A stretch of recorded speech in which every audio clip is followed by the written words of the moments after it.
régénérescence du champ. Et là, vous allez voir, là on va voir très nettement, vous voyez que là on était encore dans l'attraction du principe, on était encore dedans. Là maintenant, dans ces étapes-là, vous voyez bien que ça se différencie. Regardez, la géométrie nous montre qu'on est en train de sortir de ça. Donc il y a vraiment autre chose qui est en train de d'encadrer. L'individuation va commencer. Okay. Donc, d'où là, et c'est de là que l'intention va pouvoir émerger.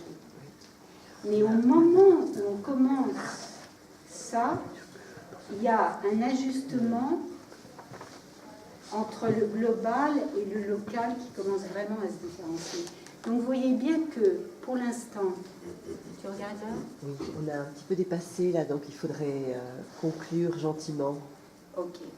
C'est possible. Alors, je vais, on aurait été jusqu'à... Non, mais de toute façon, d'une certaine façon, c'est toutes ces phases-là qu'on chante tout le temps.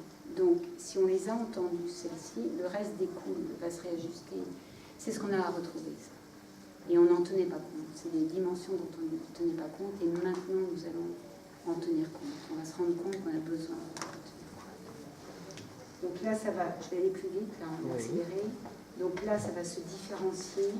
On arrive ici, il y a ce qu'on appelle la mise en abîme. C'est-à-dire que ce champ de cohérence nouveau va s'enraciner pour ensuite porter l'intention. L'intention va émerger à la phase suivante. Donc l'intention va émerger, mais elle va être soutenue par une force racine pour avoir la portée de réalisation jusqu'à là. Je vais m'arrêter là.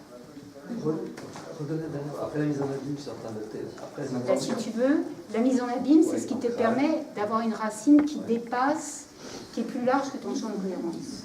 Ce qui fait que dans l'interaction avec les autres, tu ne vas pas être menacé par l'intention des autres. Tu vas être ni mangé par leur intention, ni les manger avec ton matière. Parce qu'il y a une racine qui va maintenir le champ de la totalité et du collectif. C'est un ancrage. Très, très, très beau. Il y a un ancrage. C'est l'ancrage et l'enracinement dans une dimension qui est plus large, qui contient ton champ de cohérence et qui va te permettre d'être en interaction respectueuse avec toutes les autres intentions.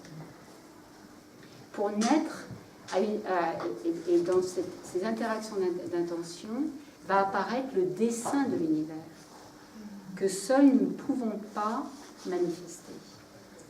Et plus c'est démultiplié, plus ça se précise, le dessin apparaît. C'est ce qu'on voit avec les grandes rétrospectives sur 2000 ans. On a toutes ces rétrospectives qui ont été faites, nous montrent le dessin de l'univers avec les émergences. Émergence de l'ADN, émergence de la vie, émergence de la conscience. Mais ça, pendant le chemin, on ne le voyait pas. On pouvait le voir de façon locale, mais absolument pas comme une poussée en avant globale. Voilà.